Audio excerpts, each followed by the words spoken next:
Nou vriende, goeiemôre. Ons vertrou dat u 'n goeie nag se rus gehad het. Ons eer die Here vir nog 'n nuwe dag. Die gebed van my hart is dat die Here vir ons baie ryklik sal saamseën terwyl ons vanmôre gaan verder aangaan met hierdie baie besondere reeksie uit Filippense 4 vers 8 oor ons denke en in besonder die gedagte van wat ons moet bedink. Voor ons daarby kom, wil ek u groet met die woorde van Psalm 115.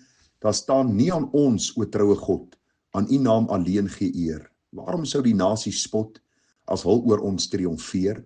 Om u goedheid wees nie stil, red ons om u trou ontwil." Vers 8 sê: "Hy sal seën wie hom vrees, groot en klein wat op hom wag. Ja, hy sal hul allermees seën aan hul nageslag. Hy wat spreek, ek het geskied, sal sy seën oor hulle gebied." En ag vriende, dit is verseker so dat God se seën oor sy kinders rus.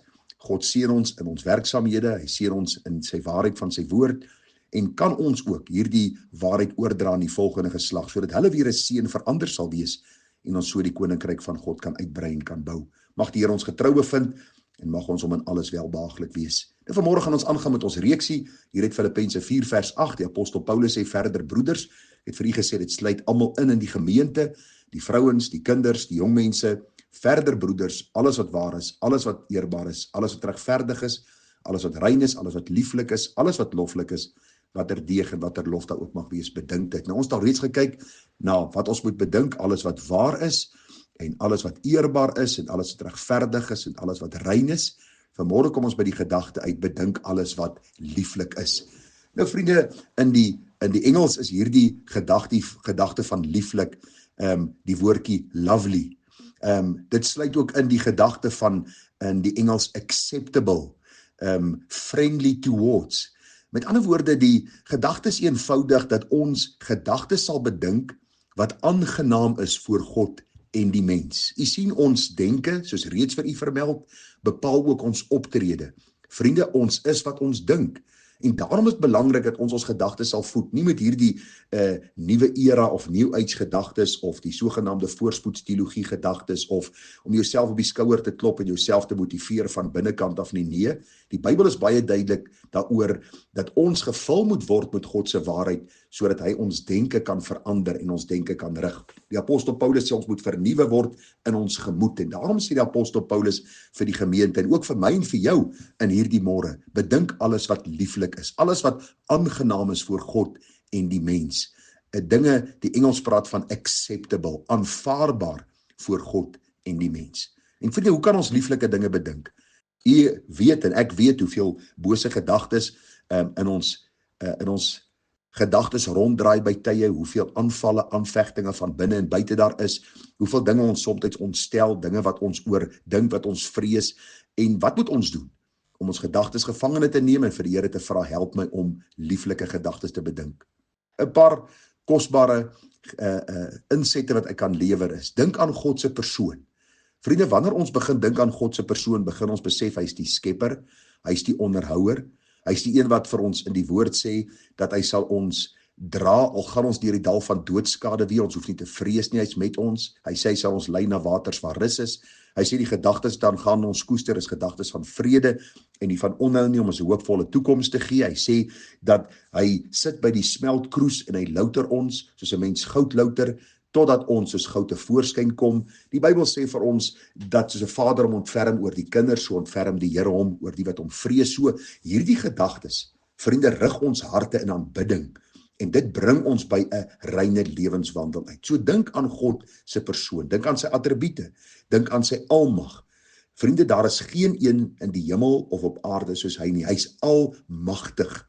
Dink aan sy alleen wysheid. Hy ken die verlede, hede en toekoms asof dit nou in hierdie oomblik gebeur. Daar's niks wat hom onverhoeds kan betrap nie. Daarom kan ons lewe toevertrou aan die alleen wyse God. Dink aan die gedagte, vriende, dat hy sagmoedig is, dat hy lankmoedig is, dat hy die God is wat vir ons lei elke tree van elke dag, en dat ons hom kan verheerlik in alles. Vriende, u sien, wanneer ons lieflike gedagtes begin bedink, gedagtes wat aangenaam is voor God en die mens, ons dink reg oor ons Skepper, gaan ons reg optree teenoor sy skepsele. Daarom sê die Bybel ons moet die Here ons God lief hê met ons hele hart, siel en verstand, ons naaste soos onsself, en hoe meer ons oor God dink, hoe meer sal dit ook ons optrede teenoor ons naaste beïnvloed. U sien, Dit is belangrik om te sien dat hierdie God vir ons wil kom leer dat ons reg sal dink. Hoor wat sê 1 Petrus 2 vers 21.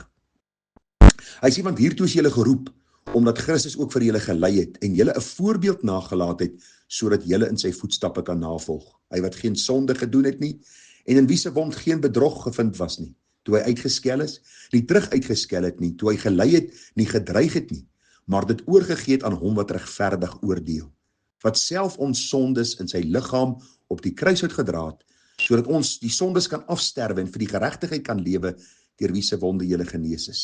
Want julle was soos dwaalende skape, maar nou het julle teruggekeer na die herder en opsiener van julle siele. Jy sien, wanneer ons hierdie gedeelte vat, hierdie perikoop vat, en ons begin dit bedink, en ons begin sien dat ons in Jesus se voetspore moet volg. Wie was hy? Hy was die een wat toe hy uitgeskel was, nie terug uitgeskel het nie. Die Bybel sê vir ons, hy het dit oorgelaat aan die regverdige oordeel van sy Vader. Die Bybel sê hy was bereid geweest om te sterf, sy lewe te gee tot die dood van die kruis. Die Bybel sê vir ons baie duidelik dat hy die een is wat ons siele, ons sondige harte wil genees. Hy wil ons kom vrymaak. Hy het ons soos dwaalende skape na sy kraal gebring. Hy is die herder en opsiener van ons siele. En soos ons hierdie gedagtes bedink en hierdie gedeeltes bepeins, so verander die Here ons gedagtes dat ons voor God en die mens reg sal dink, sodat ons teenoor God en die mens reg sal optree. Daarom pleit ek by u dat u en ek alles sal bedink wat lieflik is. Die Engels sê everything that is lovely, acceptable, hierdie wonderlike gedagtes oor die Here, sodat ons optrede dan teenoor mense ook God sal verheerlik. Vriende, mag die Here ons genade gee. Dit is eenvoudige gedagtes en tog so diepsinnig dat ons vir weke en maande en jare daaroor kan praat en dink. Mag die Here ons seën, mag hy vir ons wysheid gee, mag hy ons voetstappe rig. Bo alles mag hy ons denke beheer deur sy woord en mag hy ons optrede dan verander om hom meer welbehaaglik te wees. Groete vir u, mooi dag verder.